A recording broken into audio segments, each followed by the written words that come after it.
Roald Dahl, Fantastic Mr. Fox. 10. Bog's Chicken House Number 1. This time we must go in a special direction, said Mr. Fox, pointing sideways and downwards. So he and his 4 children started to dig once again. The work went much more slowly now, yet they kept at it with great courage, and little by little the tunnel began to grow. Dad, I wish you would tell us where we are going, said one of the children. I dare not to do that, said Mr. Fox, because this place I am hoping to get a marvelous that I described it to you. Now you would go crazy with excitement. And then, if we fail to get there, which is very possible, you would die of disappointment. I don't want to raise your hopes too much, my darlings. For a long time, they kept on digging. For how long they did not know, because there was no days and no nights down there in the murky tunnel.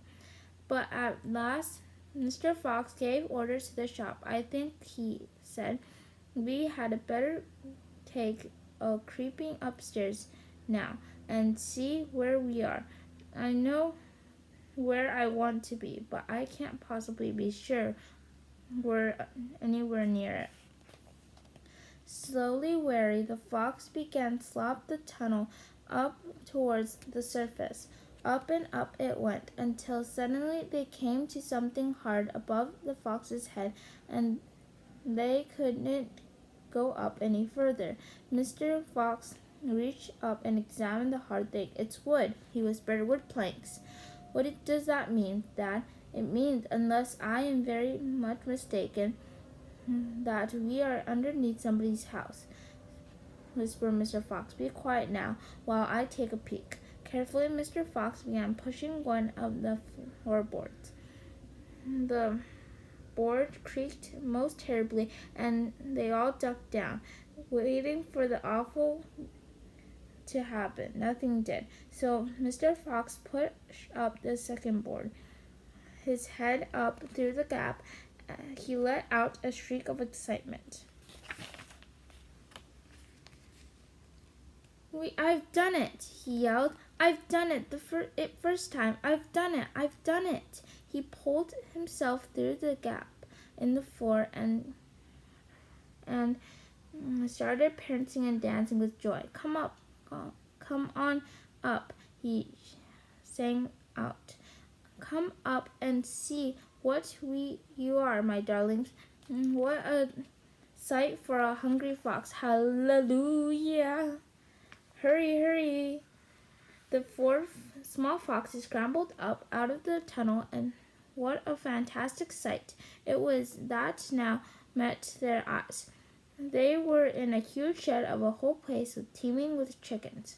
There were white chickens and brown chickens and black chickens by the thousand. Bog's Chicken House Number 1, cried Mr. Fox. It's exactly what I was aiming at.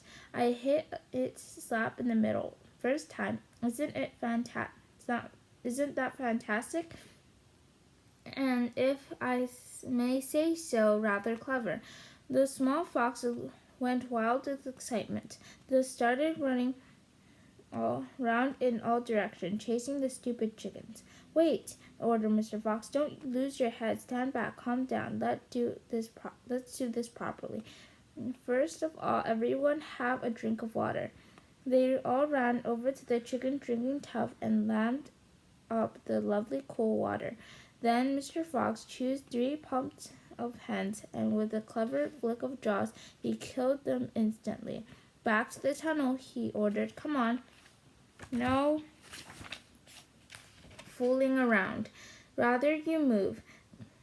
The quicker you shall have something to eat. One after another they came down through the hole in the floor, and soon they were all standing once again in the dark tunnel. Mr. Fox reached up and pulled the floorboards back into place. He did with his great care. He did it so that no one could tell they had been moved.